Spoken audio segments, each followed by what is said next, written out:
Բարև ձեզ հարգելի հայրենակիցներ, այսօր գտնվում եմ Ամերիկայի արևելյան ափի ամենահայաշատ քաղաքներից մեկում Բոստոնում։ Մեջքից հետևում ընձիով մարդը Ամերիկայի նախագահ Ջորջ Վաշինգտոնն է, նրա արձանը,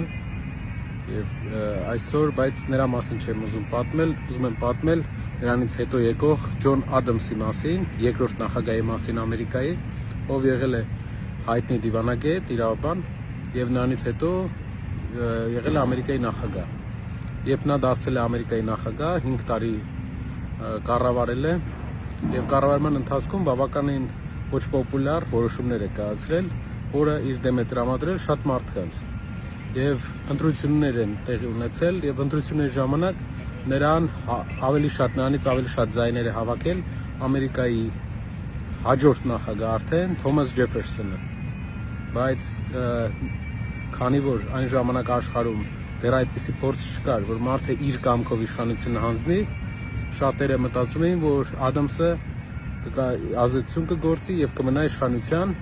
եւ երկիրը կվերածվի միանձնյա իշխանության երկրի։ Սակայն անցալով Վաշինգտոնի փորձին, տեսնելով փորձը, որ նա ինքնակամ հրաժարվել է երկրի կառավարումից եւ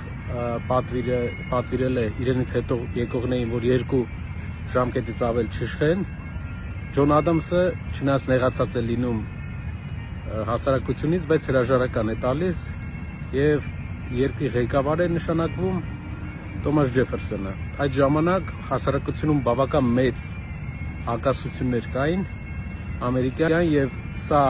բերեց նրան, որ բոլոր հակասությունները լուծվեցին եւ Ամերիկայի Միացյալ Նահանգները դառավ ինստիտուցիոնալ ընտրական իրավունքով երկրի ղեկավար ընտրող առաջի երկիրը եւ պատմության մեջ առաջի անգամ ինքնակամ մարդը հրաժարվեց իշխանությունից Ջոն Ադամսը եւ նրա տեղը եկավ Թոմաս Ջեֆերսոնը։ Դրանից մոտ 26 տարի հետո, այդ դեպքերից 26 տարի հետո երկուսն էլ նույն օրը մահացան, Ամերիկայի անկախության օրը։ Սակայն երկուսն էլ թողեցին շատ մեծ հետք ոչ միայն Ամերիկայի, ամբողջ մարդկության պատմության մեջ։ Եթե մենք ցանկանում ենք ունենալ լուրջ երկիր, մենք պետք է հասկանանք, որ եթե ամեն մեր երկրի իշխան, ղեկավար փորձի իշխանությունը պայել այնքան ժամանակ, մինչև բանը բանից անցնի, ոչ մի ինստիտուցիոնալ հիմք էլ չենք ունենա, եւ մենք պետք է հասկանանք, որ իշխանության փոփոխություններն են գառանտը զարգացող նորմալ ժողովրդավար երկրի, իսկ ժողովրդավար երկիրն էլ գառանտն է զարգացող տնտեսության։ Այսօր այսքանը, հետևումս տեսնում եք մի հատ